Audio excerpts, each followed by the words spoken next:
There's a drunk on the corner where the big boys play, where the whiskey's running like the river, but they all never come for the booze and bass. I'm the one, I'm the lady that'll rock this place. That'll rock this place.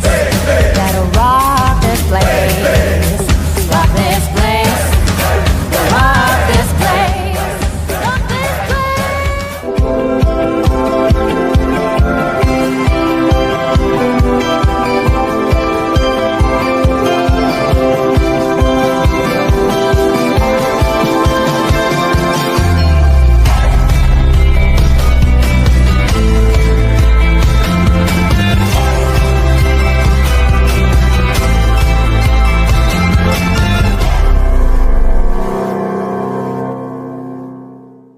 Welcome to Winning in the Workplace, where we help executives, managers, and supervisors become great leaders by becoming more aligned and more collaborative with each other and across departments. I am your host, Maurice Velasquez. It is great to have you here. We are broadcasting this podcast live on Zoom, on Facebook, on YouTube, Spotify, LinkedIn, and all the major platforms, as well as Apple Podcasts and iTunes and Spotify. To find me on these platforms, simply type in Maurice Velasquez or type in Winning in the Workplace. Also, visit me on my website at mauricetraining.com. There you can register yourself and your team to attend my upcoming Leadership Alignment Summit training. You don't want to miss it. On my website, you can also book me to speak at your event, at your conference, or to speak to your team in person or on Zoom. And also you can download my books and access my video library. Okay, today we have a great show. I have David Day in the studio with me. I've known David for many years. We go back a long ways. We've worked on many projects. And he's going to peel for us how the digital marketing and the advertising world has radically changed in the market and how we can build both our brand and our lead generation at the same time without sacrificing one or the other. Incredibly insightful. I'm looking forward to it. Something I want to talk about that came up this week with a couple clients, and that's this whole idea of ideas. Pitching ideas. It's one of the hardest things that we do. We walk into a meeting and we've been preparing to bring something up, whether I have a formal presentation or I have a slideshow, or I just kind of want to bring it up. And then we immediately, the first words out of our mouth is something negative. Okay, something like, well, look, guys, I just want to run this by just using the word just. And then I say, well, it's not like I wanted to do this. Then why'd you bring it up? Whenever it's time to sell our idea, and that's a key word I'm using, sell, whenever we're trying to pitch an idea, tell our idea, we're bringing to the table one of the most powerful things that we can bring to the workplace, and that is a good idea. And we get in the way of our good idea because we don't know how to pitch. We don't know how to present. We're uncomfortable about it. And oftentimes at the very offset, we make comments that kill our ideas. One of the ways we do that, I just gave you one by using the word just. Another one is you have an idea and you know you want to present, and then you say, so guys, everybody, I just want to see what your thoughts are. Well, wait a minute. You had that kernel seed of a great idea inside of your brain, and the first words out of your mouth is you want people's opinion about what you're about to say, but they haven't heard what you're saying yet. So you've already introduced for them to speak to it when 2 minutes later, you're going to complain that, wait, hold on, guys, you haven't heard my idea. Well, you invited me to not hear your idea. So pitching an idea, telling your story, giving your thoughts, we got to practice that. And this happens at a micro level, macro level, where I'm trying to pitch my idea, or I'm trying to tell my story, or I'm trying to sell the company, I'm trying to sell my services, I'm trying to advertise properly. That whole idea, there's some baggage in there, some obstacles that we build into it. So look, I could go on, I could go on a long time, but it is something we got to cover into the podcast. But I do want to bring in my great friend, good friend, colleague. We've worked on many projects together. David, are you still in here? Hey, man.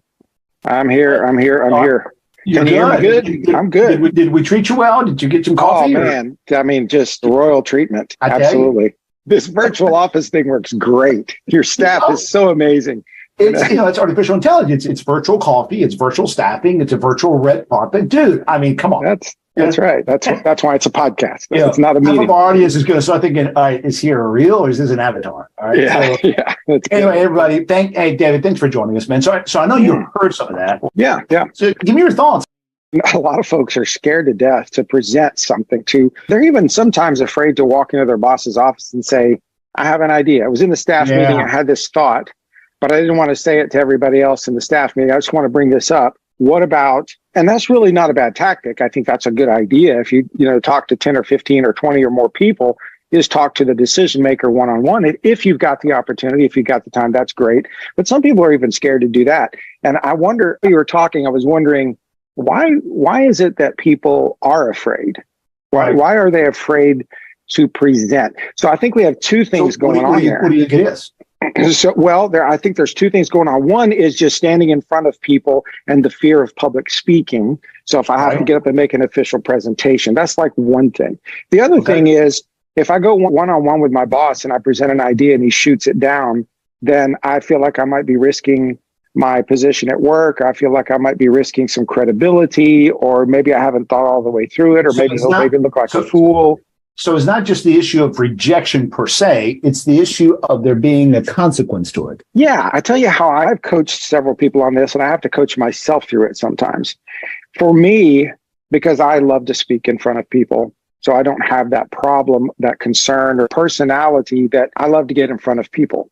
My wife, though, is an engineer, and she is very much a people person, but speaking in front of an audience was never her thing. I came up, like, as you know, at Baton Rouge High, and I was in radio broadcasting, right? So I wanted to speak in front of as many people as I could get. She, on the other hand, was more academic. But here's what happened to her, and I think this is probably a common thread. The more she learned her subject matter, the more confident she became in her subject matter, the more she anticipated who her audience was and what questions might come her way and research those in advance, the more eager she was to make the presentation. That's good. So That's good. I think preparation, I think subject matter, subject knowledge, preparation, knowing what you're talking about, that covers a multitude of fear. No, we've already dived in. Put a pin on that because, dude, I never introduced you. Okay, so I just had you in. True. That's true. So I apologize for that. I mean, well, you said my name. That's enough. I'm just kidding. I'm just kidding. In full disclosure, David and I go back, ninth grade. You were in 11th grade, I think, or you were a senior. I can't remember. I just knew you were one of the older guys. Okay. And then I think our paths have crossed like 6,200 times. I can't get rid of this guy. Might as well bring him on the podcast, We've had the pleasure. I've had the pleasure of actually making money with you. We've actually worked on several projects together. We worked on many projects. You've done a lot of work for me. I've done work for you. It's been really a great relationship. So appreciate you kindly from a personal basis, but professional as well. So good to have you. So yeah, we promise. You promise none of those stories, okay? And otherwise, I got 3 I'm ready for. You come out, I'm coming out, all right? So. That's right. Mutually assured destruction. That's nice. I love it. That's right. I am going to get on a couple of our Facebook groups and, let everybody know, hey, guys, David and I.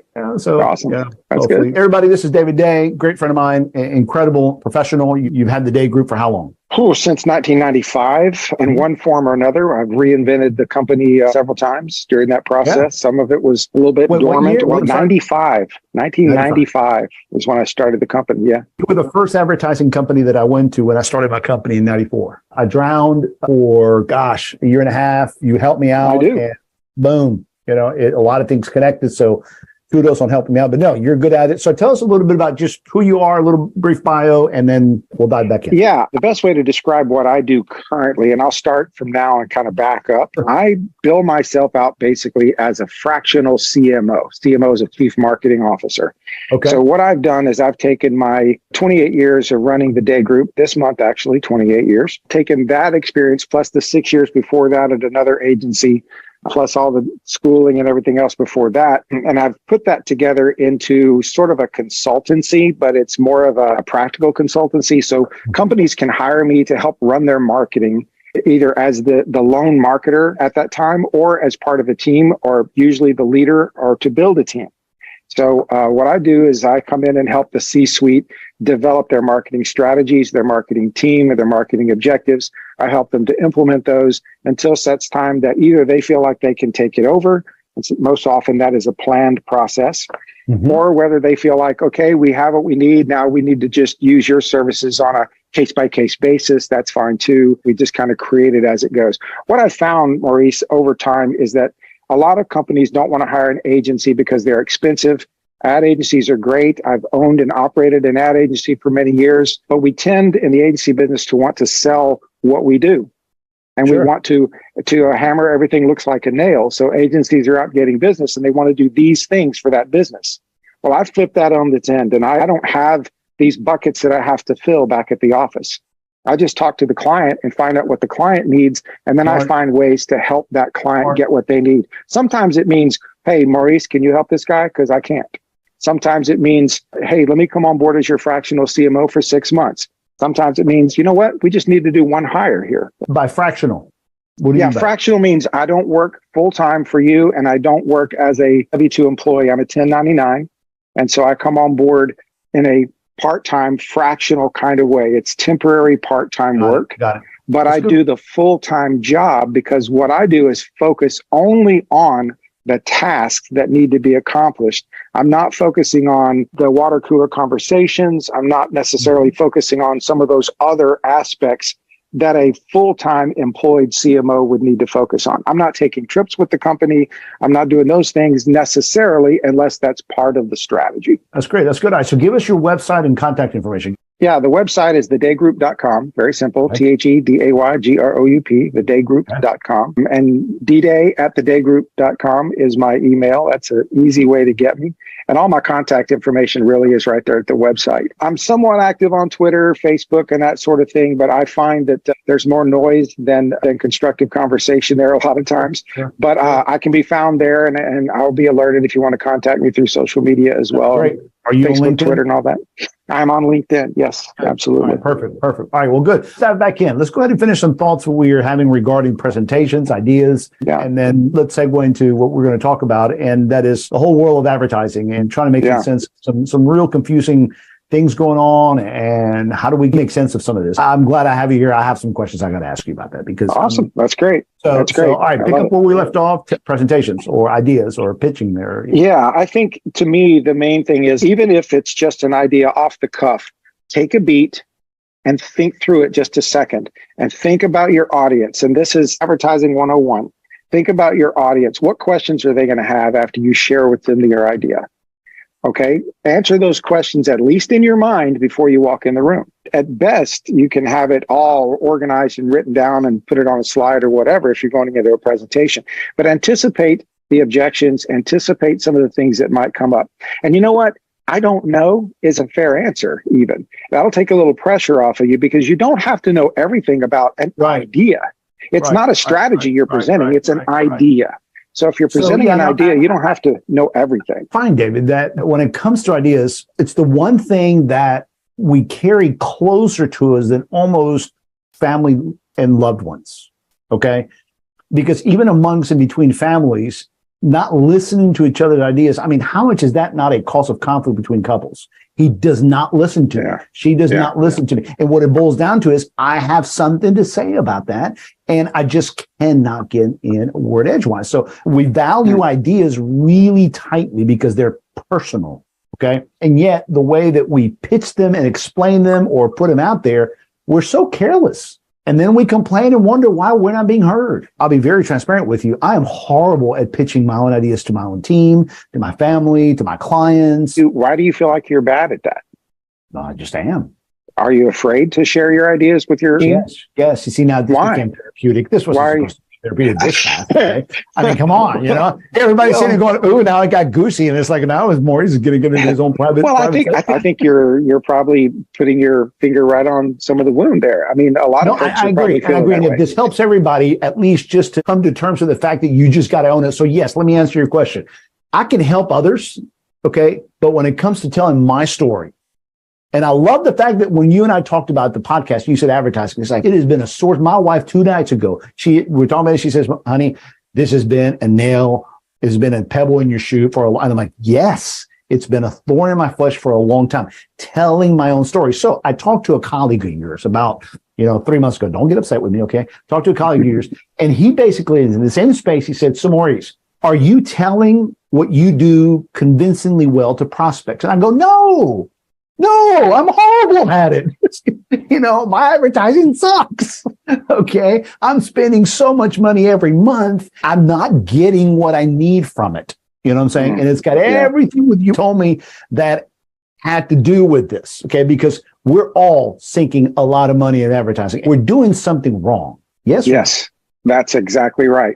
I've heard this. I've had this conversation more times than I can count. I think it's almost comical when people say, no, advertising doesn't work for us. It just doesn't. We've tried it, doesn't work.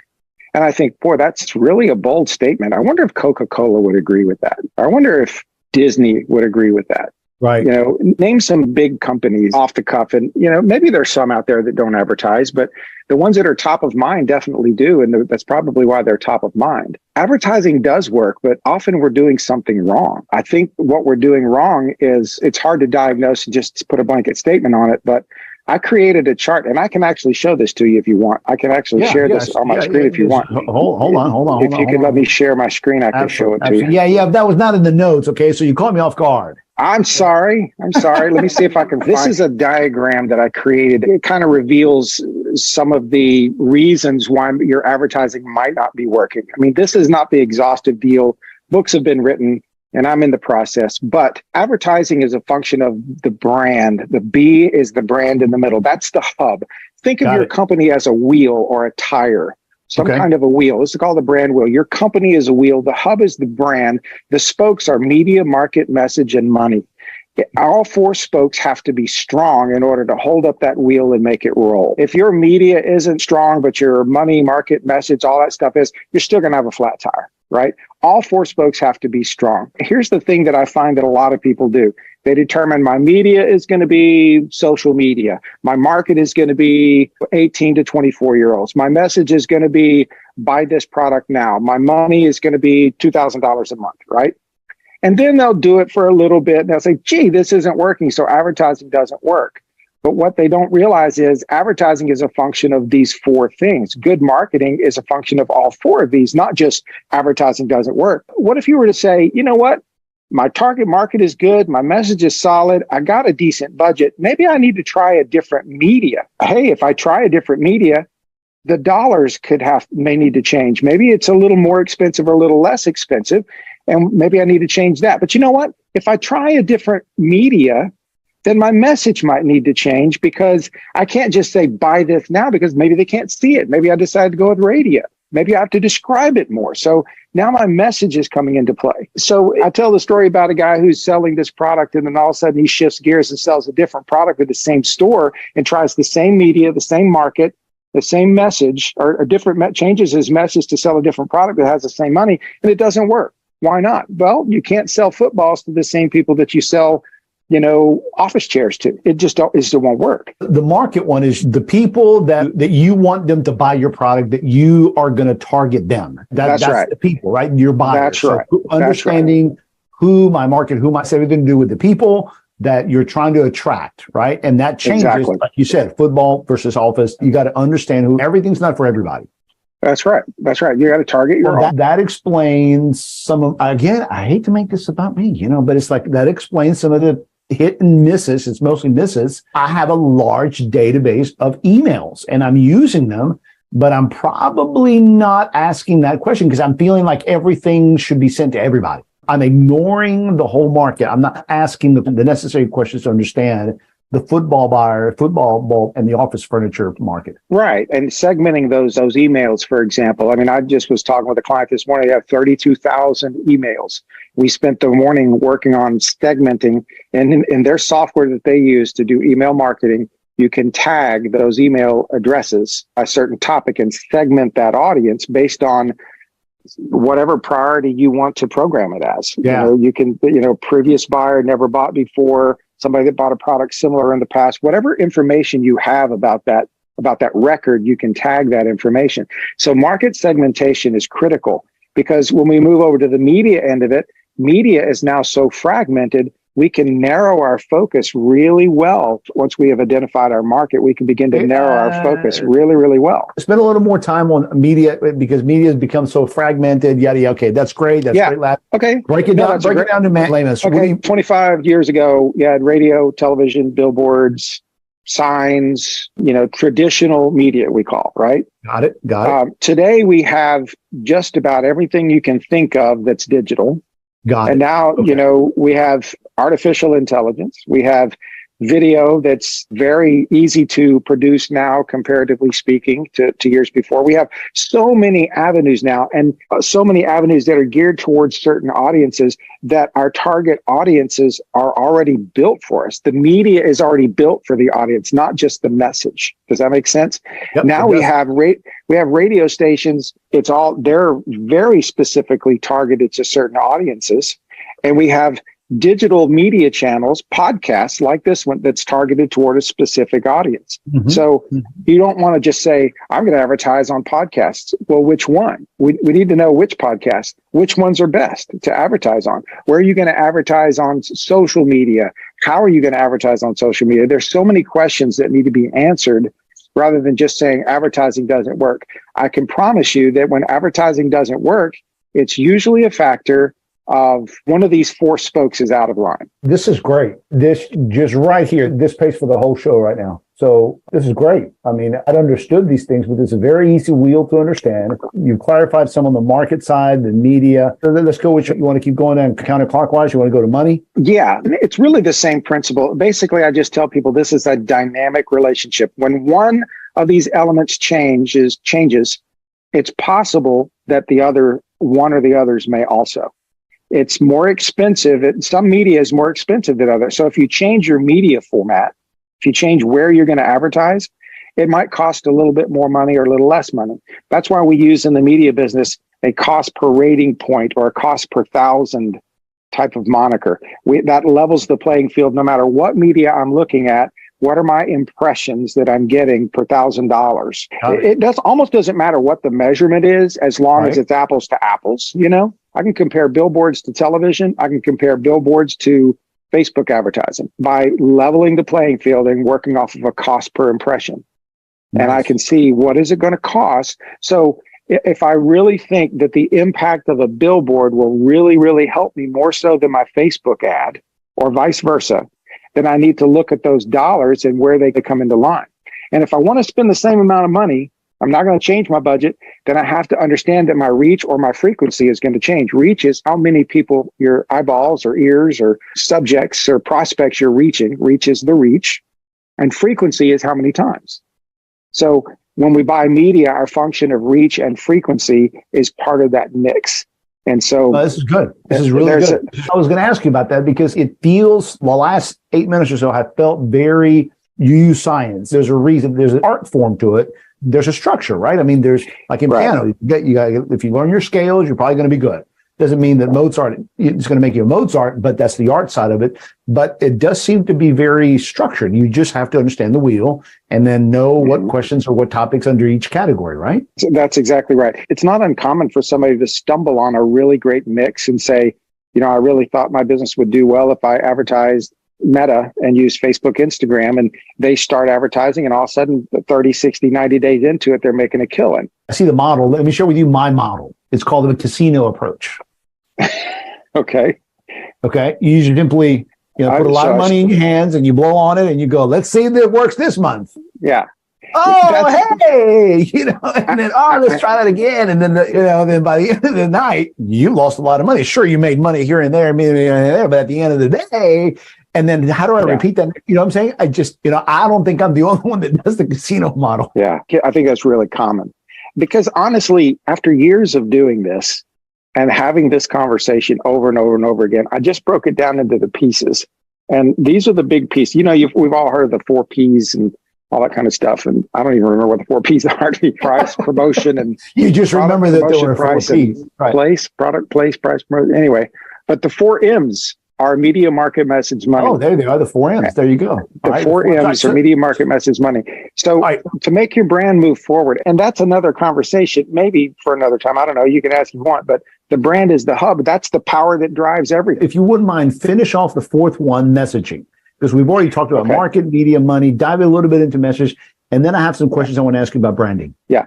So messages is sort of like that analogy I gave earlier of the guy who goes from selling office chairs to footballs. If your message is going to change, then you might want to change your media, because 13-year-old boys buy footballs, but they don't buy office chairs. So 13-year-old boys don't listen to talk radio, but people that buy office chairs do.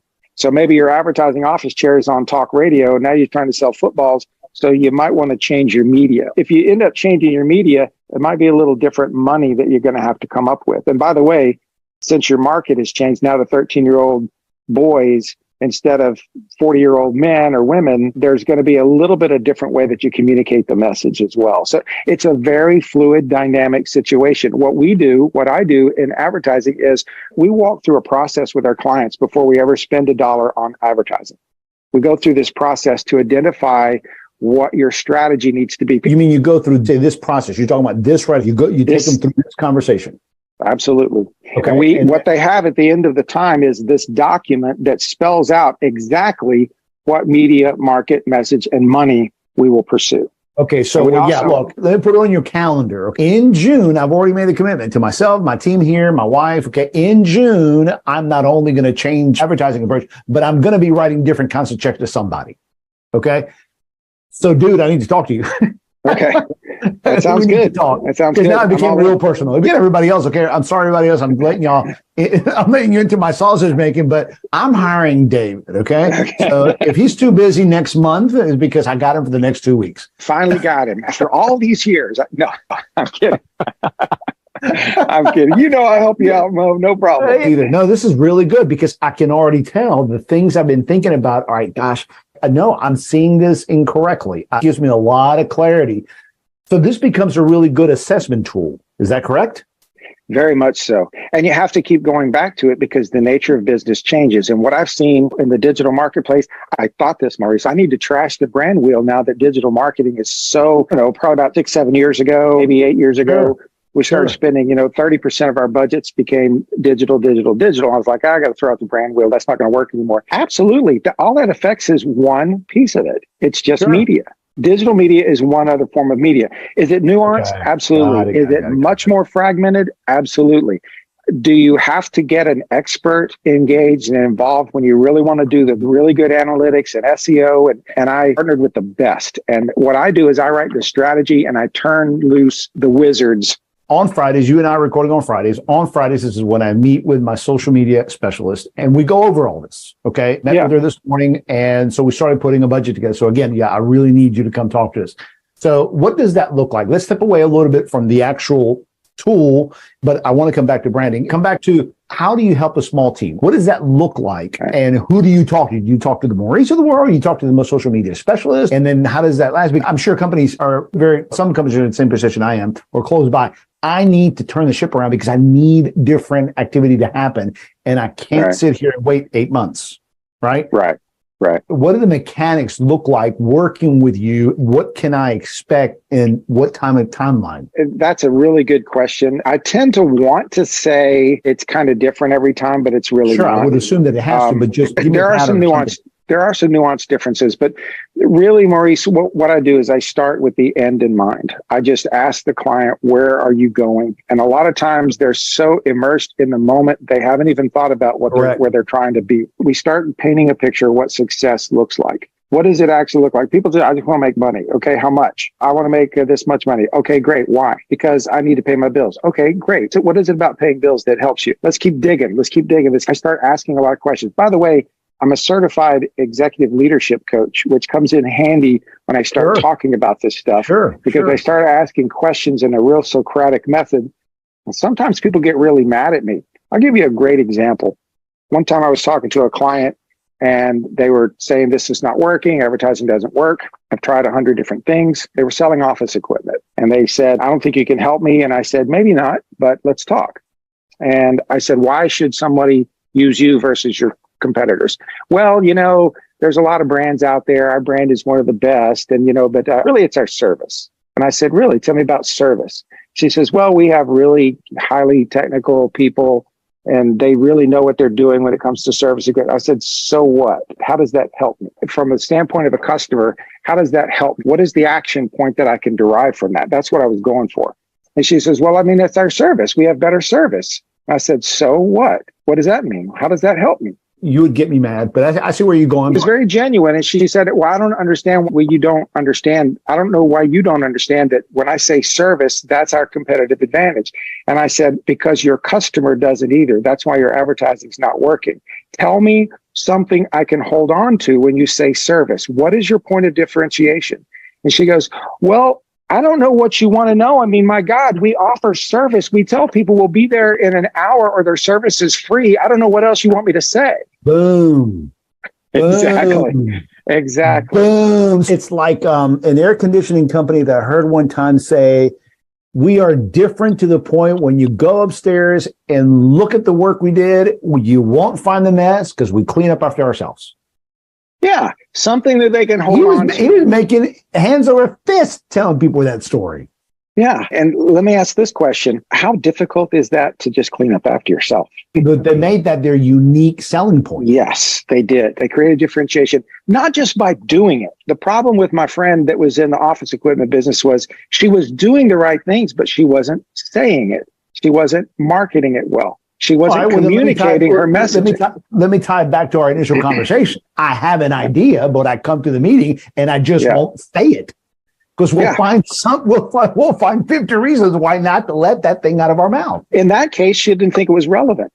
She had to have somebody bring it out in her that realized that it was relevant. Because what do? I'm in advertising. I'm in marketing. I'm going to say something here that you may disagree with. And if you do, please speak up. But nobody cares about your story. You know, I know Story Brand and I love Don Miller and I loved all that. And I practice a lot of the Story Brand stuff. But you know what? Nobody cares about the Day Group. Nobody cares about Maurice. I don't want to hear that. I don't want to hear that. You know what they care about? Themselves. Yeah. So why aren't we talking about them? Why are we talking about us all the time? What can I do for you? That's what I ought to be talking about. What do I offer that benefits you? That's what I ought to be talking about. Have I already told you that you paid for yourself already once? Because now you just paid for yourself twice. Okay. Well, it's worth that burnt coffee you gave me in the lobby, so that's good. Keep complaining, man. I won't stream this at all. No, I mean, it's true. We get on our websites and go to just about any website and do the Day Group test your websites. I go to websites and I'm like, how many times on the first page are you going to tell me about yourself? And you haven't said anything yet that identifies with your customer. You just got to try to create headlines that connect with what people's pain. What's the itch? What are they feeling? Why do they come to the website in the first place? They're probably coming to an AC repair person's website because their AC is broken. The first thing I would say if I was an HVAC guy is, are you hot?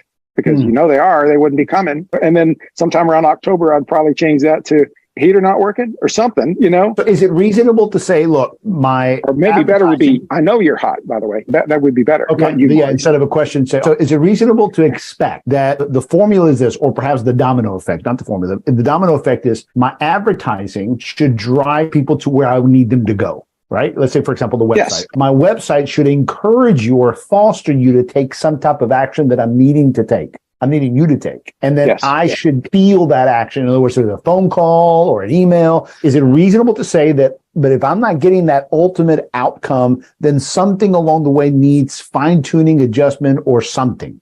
But something's not working if I'm not getting those phone calls, and that's what I'm trying to generate. That's right. Is that a reasonable expectation when companies, large, medium, or small, are challenged with this whole idea of telling their story out there? Absolutely. And it's part of the customer journey. So we design a customer journey. It's like creating a pathway that we want our customers to walk. We lead them down that pathway through our advertising. Every step in that journey leads to where we want them to go. Again, this is a whole nother podcast, but the danger there is all we're interested in is leads. And we fail to, you remember the diagram I just showed? We fail to aid and build the hub. All we're working on is leads and today business, and we're not investing in tomorrow business by just doing lead generation constantly. But yes, advertising needs to lead to something specific. You know, we want to implant our message, our brand message in people's minds so that they're more willing to do business with us. We also want to lead them through lead generation to our website or to make a phone call or whatever the action point is. And we want to monitor the process all the way through. Sure. Because, I mean, you know, you can go to websites now and you can look at heat maps and the analytics will show exactly what it is that person did when they're on your website. It'll show you what pages they went to, how long they stayed there, if they bounced out real quick, where their eyes went, where their cursor was. It shows all those details. And we can analyze that and see very quickly, people aren't going to this page. I need to change it. or they're going to this page and they're going from this page directly to the call button, which is great. That's what we want, Right. So we monitor all of this stuff. It helps, but that's the minutia of it. Just to finish the thought, the big picture in all of it is creating messaging that identifies and scratches an itch. It solves the pain. It alleviates the pain the customer is feeling. Mm-hmm. And all too often we're out there talking about, we were formed in 1973 and we're the oldest, blah, blah, blah, blah, blah. Nobody cares. What they care is, my house is hot. I need somebody to come fix my air conditioner. I need them to be reasonable. I need them to be courteous and clean and do it right the first time. No, if that's what you can do, then I'm calling you. All right, let's go to branding. All those spokes are huge. They're important, okay? But right. I think you put at the very core of it branding, because that matters most. Is that what I'm getting from this diagram? Or am I overemphasizing? I wouldn't say it matters most, but I would say it's the power source. It's the hub. Okay. It's the power source for the spokes. It makes the spokes move. Without a defined brand, then you're looking for now buyers constantly. So let me give you an example. If I'm out there offering great deals, if it normally sells for $100 and today only it's $10, and I get out there and say, today only product X is $10, $10, $10, I might sell quite a few of those. But what about tomorrow? If it's not $10, will they buy it? What if it's the same price as everybody else that offers it, or maybe higher? Am I going to sell tomorrow? So when we get in this race to the bottom, I like to call it, discounting our product and going by price only as our competitive advantage or as our message out there, it's a race to the bottom, because all it does is appeals to the today buyer. Did you know that at any given time, only about 7% of your target audience is interested in your product on that day? Only about 7% of your target audience. The other 93% are tomorrow, next week, next month, maybe next year. But we spend our whole advertising dollar on that 7%. Now, right. What would it be like if we took our brand wheel and we said, I'm going to invest in the now buyer by offering my media market message money. I'm going to get out there and have a compelling message out there, but I'm also going to invest in my brand by differentiating myself and communicating my brand message as I advertise as well. The world right now is enamored with leads and lead generation online, digital media, right? We all want to get leads because it feels good to do something. You put your coin in the machine and you get your bag of chips out, right? You're not saying we should. You're just saying there's a balance to how to create now and later. It's the later. Absolutely. You got to do both. You got to have revenue to keep the tie, to keep the business going. Absolutely. Correct. But here's the thing. If you advertise the brand as well as the product itself, if you advertise brand and the now to the future buyers and the now buyers together, then it's a whole lot less expensive to get the now buyers tomorrow. And then the next day, and then the next day. That makes sense. Why? Because 80% of the sales are given to the top 3 brand recalls. So top of mind, the companies that are the top 3 top of mind get 80% of the sales. So how do you build top of mind? Not by offering 2% today only. You build top of mind by building your brand. Let me shift here and say this. As I listen to you, I love the fact that you earlier said that you're also an executive coach. Okay. Yeah. Because I can't tell, I'm putting my hat on as an owner. Okay. If I was an executive as well, right now in our conversation, I can't tell if you're talking to me about a strategic plan for growth or whether you're talking to me about how we're handling our budget. I can't also tell whether we're talking about marketing, advertising, because the line's very blurred since the domino effect hits all that. If I'm thinking about bringing you in, I really should be bringing you into my company earlier in the strategic planning phase so we can have this discussion way ahead of decisions being made, and now you're just having to clean up. Am I reading this correctly? You're talking very executive language, which a lot of owners need to hear this on the front end of what we're going to do next year or what we're going to do next quarter, as opposed to on the back end having to clean up what we've already messed up for the whole year. Talk to me about that. When does a company bring you in? When is the ideal time? I know you'll do cleanup work, okay? Yeah. When is the ideal time to bring you in? The ideal time is when you basically sign the papers with the Secretary of State, because that's where we make fewer mistakes, because I can help make sure that you have a strategy in place where waste is minimized and the benefits of doing it right are maximized. Okay? It doesn't matter how small I may be at that time? Not really, no. I think if you're an independent consultant or something like that, I can consult and help you with a few things. But the smaller the company, the needs are generally far less. And so a quick conversation may help you get launched. But I've worked with sole proprietors before who kind of launched their companies. And then first client I ever had in the advertising business, and you know this very well, was a company called PC Warehouse. That's PC where we Warehouse on Sherwood. Right. You were doing computer training classes right there. You were teaching all their people how to run computers. Well, that's how you helped me, because you walked in and said, "What are you doing?" And then I told you, and one of your key questions is, anyone else know you're doing this? And I'm like, I need to talk to you. Because I don't think anybody else knows, and I don't know how to get the word out there. Well, you were relegated at the time to just doing it for the people that they were selling computers to. Your company was so good at it, and you were so good at engaging people. I was like, you need to be doing this for everybody, and you're going to bring customers into PC Warehouse. That's worth something for them. And you're like, yeah. I don't remember if I was this rude, but I do remember something like, duh, tell me something I don't know. Dude, I need you to tell me how to do that. No, all I remember is I had hair back then. But I think back in the day, the budget that PC Warehouse started with, and they were really, really small. Right. This is actually before you had started doing the training classes. Correct. They were very, very small, like a little window strip center shop. Their budget was like $1,500 a month for advertising in the city of Baton Rouge. You can't do a lot with that. But I was young and hungry, and I was ready to get to work. By the time I moved on to other things and built the agency up, and then they moved on to other things, they turned it more into a tech team for consulting. They were doing 35 to 40 grand a month. My biggest account for many years, as I was a very small agency operating out of my home, and it was a great learning ground.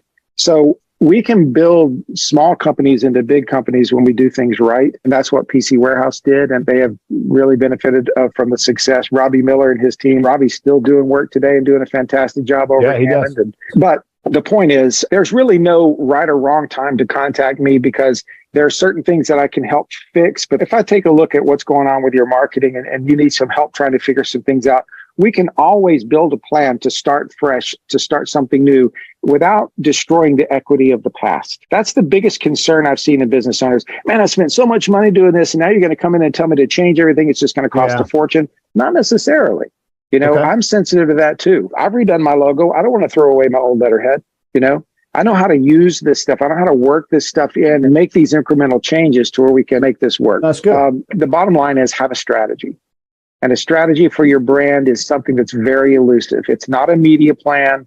A strategy for your brand is not a marketing. It's not your radio commercials. It's not a Facebook ad. A strategy for your brand is, what voice, what tone are you going to use? What's your real competitive advantage? What is the itch you intend to scratch? Who is your audience? What are they thinking? Not just what they're doing, but what are they thinking? What influences what they're thinking? Where else are they other than where you intend to market to them? What can you learn from the lookalikes that are available out there? So there's a lot that goes into it. Yeah, no, that's good. That's really good. So building your brand, would it be, I guess you're always keeping your eye on it. You're not redoing all, you're just keeping your eye on it. Is that a good way to say it? Yes. Yeah, it absolutely is. That is a good way to say it, because brand relevance changes with the culture. For example, Bud Light, big part of Anheuser-Busch, current controversy, they're losing market share, et cetera, et cetera. Right. So how do they respond to that? What does that brand look like now internally? What are they doing? What are you talking about versus what you were talking about at the beginning of this year? How does that change? So they got to monitor all that. That's going to have to be, they're reacting more than anything. Hopefully we're not reacting, but here's the simple truth. And this is what I operate off of. And this is my definition of brand. A brand is everything people think or feel when they see or hear your name. Correct. Okay. Everything people think or feel when they see or hear your name. A year and a half ago, I started a workshop, and I had a lot of younger people in the class. Okay. I'm not going to say millennials because they weren't, but just younger people. Okay? So my logo came up, and one of the gals said, "Oh, 1992. There you go. Man, that hit me like a ton of bricks. Yeah. There you go. And I said, really? 92? I was kind of shooting for 1998, Yeah. And she says, well, no, it's not that bad, but it's 2001, Maurice. And I said, okay, I'm sorry. Everybody, what do y'all think? Yeah. So just came, so is that what you're talking about? Is colors and the look, if it brings you back to 1948, it better have been on purpose, and that's exactly what you wanted. Yeah. Very practically speaking. Right. Very practically. That's a great example of, kind of fall asleep at the wheel. A lot of companies are doing that. They take advantage of their current client base, and they haven't really thought about, how do I look to my tomorrow customer? Correct. And, how do I fill that pipeline with something that's really relevant, which is a big word that's missing in the marketing world. Relevance is missing. We want to do business with people that get us, We want to do business with people that understand us. We want to do business with people. And so companies too often are just, faces and names, out there. They're not actually people, but everything people think or feel when they see or hear my name, that's the brand. That's what defines and makes up the brand. And that's really hard to get your head around sometimes. So what I do is I help put words to that. I help put words to what people think or feel when they see or hear your name. And then my job as a marketer is to craft the right words, the right phraseology, the right messaging that elicits the response that I'm looking for. It's exactly what the big brands of the world have done. The big brands of the world have implanted their messages in our minds, causing us to think and feel the way we do about them. No, that's when good. I say it's very practical. That's very, very practical. I can put my handles on that. So that's really good, man. And that's all we do. That's the hub. That's the power right there. Why is it the power? Because it influences how people think about you. And how people think about you is it's the impetus of them spending money with you. That's the beginning of that relationship. If they think positively, they take an action. We got a few minutes left. I still want to cover a couple areas if you're okay. So I know that right now, the big thing is, of course, digital advertising. And now with artificial intelligence, it makes everybody go, huh?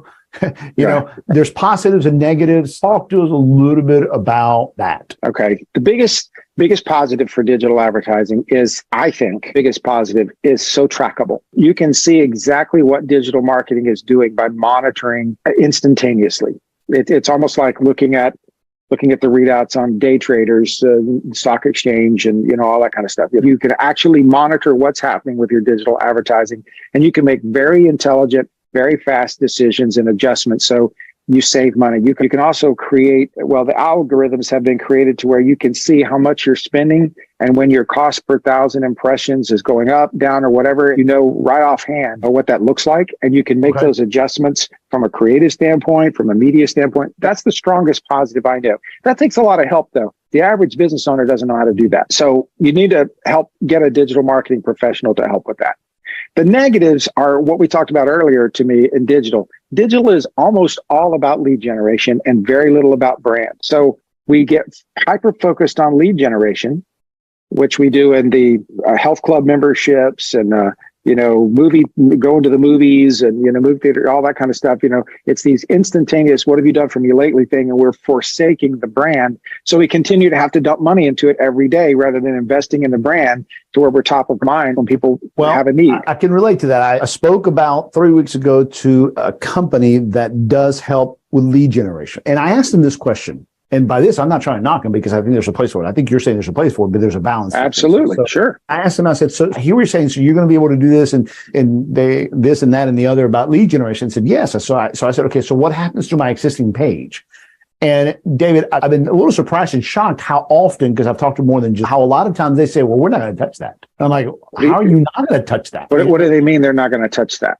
No, that's not part of their service. We're going to generate leads for you because we're going to build our own landing pages. They understand very well that I'm trying to generate for you lead generation. I'm not going to send people to your website because your website probably sucks. Okay. Right, so your brand is probably the reason why you're looking for us, but we're not going to sit here and spend all this conversation trying to get you to learn about your brand and how to fix your brand. We're going to generate leads outside of your brand. I even challenged one of them and I said, so you're going to build a mini brand out of my brand. He said, sir, do you want lead generation? And I went, now I'm confused because they understand that this is brand and this is lead generation in the digital world, right? Sure. Yeah. They were walking away from branding because they knew that branding is a slow burn. Branding is changing the way people think or feel. All they want to do for you is get somebody to push a button. There's a place for that. Absolutely. I need the phone. You need sale. Absolutely. I want people to walk into my door. What good is having a great brand if people aren't buying from me, right? If you got to sell product. So it's setting the right expectations. If I'm needing lead generation now, then have a certain expectation for that. But if what you're thinking about is that lead generation is going to create for you this long-term plan, hey, think twice, because as soon as you turn that off, the water is going to turn off as well. What if I told you that you could do both with the same dollar? I wouldn't believe you. You wouldn't believe me? No, I wouldn't believe you. Well, that's why you and I are having coffee on Tuesday. By the way, that's why we're having coffee on Tuesday at 3 o'clock. I've already set it up. So this is why somebody that's been building brands for more than 30 years is sitting here on this podcast and not somebody that's a digital marketing whiz. This is why I'm a CMO, not a digital specialist.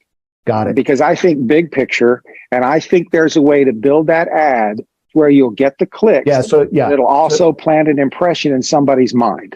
Yes, I've already made this my own therapeutic private consulting out loud. Everyone's hearing about it. But yes, you're going to have to show me how to do that because I am really tired of spending my dollars and not having the outcomes I need. I'm getting a lot for my efforts. I'm in business for a reason, right? I've been able to maximize a lot of it. But then when I go back and I go, wait a minute, am I really getting the responses for all that I'm investing in? You know what I'm saying? And so if there is really a way that you can say you can do it for the same dollars, yes, I need you to show me. Maybe you did show it to me back in the late 90s, early 2000s. I forgot all about it. I needed David Day to come in and say, let me remind you and show it to you. So I want to say to everybody else listening, call David and he'll show it to you too. You're going to have to open up that curtain for me and just show me how that's done.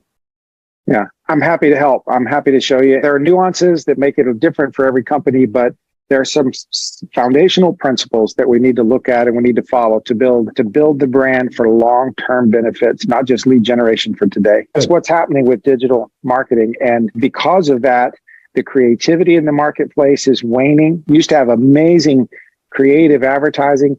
Now it's all gimmicky and it's all very short-lived, which again, if it works, it works. And that's great. But boy, you got to knock on somebody's door every day to make them buy your product. I'd rather knock on their door once and have them go, hey, I've heard of you guys. I'm so glad you're here. Let me do this. I'll sign up for 60 days or a month or whatever. And all you got to do is, and then comes the thing that we'll talk about next time, which is customer service. Then you got to serve them well to get them to come back. You already got 2 meals out of me. You got another podcast. Okay. So no, definitely come back. All right, let's go ahead and close up. I want you to have the last word.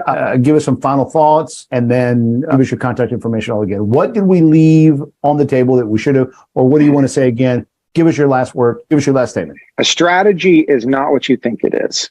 And I'm talking to probably 80% of business owners and decision makers out there. You think you have a strategy, but you have a business plan. You think somebody wrote a strategy, but it's really a media plan. A strategy includes a lot of depth that maybe you haven't thought of before, but that's what it's required in order to build now business and tomorrow business. And in today's economy, we have to be conscious of where our dollars are going and how that dollar is divided up. And if there's a way to spend the same dollar and accomplish both tasks, then everybody wins. That's great, man. Thank you. Thank you very much. Absolutely. Thank you for your time. Thank you for coming on board. Please my pleasure. Thank you for the opportunity. Here's my official formal invitation. You're coming back, so just open your calendar. Awesome. All right, give us your contact information again. Yeah, easiest way to get me is dday@thedaygroup.com, dday@thedaygroup.com. That's my email. You go to the website and there's all other ways to contact. There's a form there you can fill out and I'll be notified and all that kind of stuff. So I'm pretty much, I have some helpers, but I'm pretty much monitoring my social media myself. So if you want to connect with me there, show me how to do that. That's what I want you to show me how to do. Awesome. Okay. Yeah. Awesome. Easy to do. Easy. All right. Thank you, David. Great. Thank you for having me, Mo. Appreciate it. Enjoyed it. Good to have you here. Yep. Remember, my podcast is every Friday at 8:15 Central. If you want to be a guest on the show, go to my podcast page and fill out the guest form. I would love to have you on the show. The page is winningintheworkplacepodcast.com. Again, winningintheworkplacepodcast.com. Remember, at the core of leadership is leaders and managers showing a united front with the other leaders and the other managers in the organization. It's about being on the same page, speaking as a united message, being a cohesive team. That level of alignment, I guarantee you, is the difference and what will give you the competitive edge. Your competitors are not aligned and they're not getting aligned. But if you get aligned, you become more efficient and more effective. By aligning well is how you and your teams can win in the workplace. Thank you for being here. See you next week.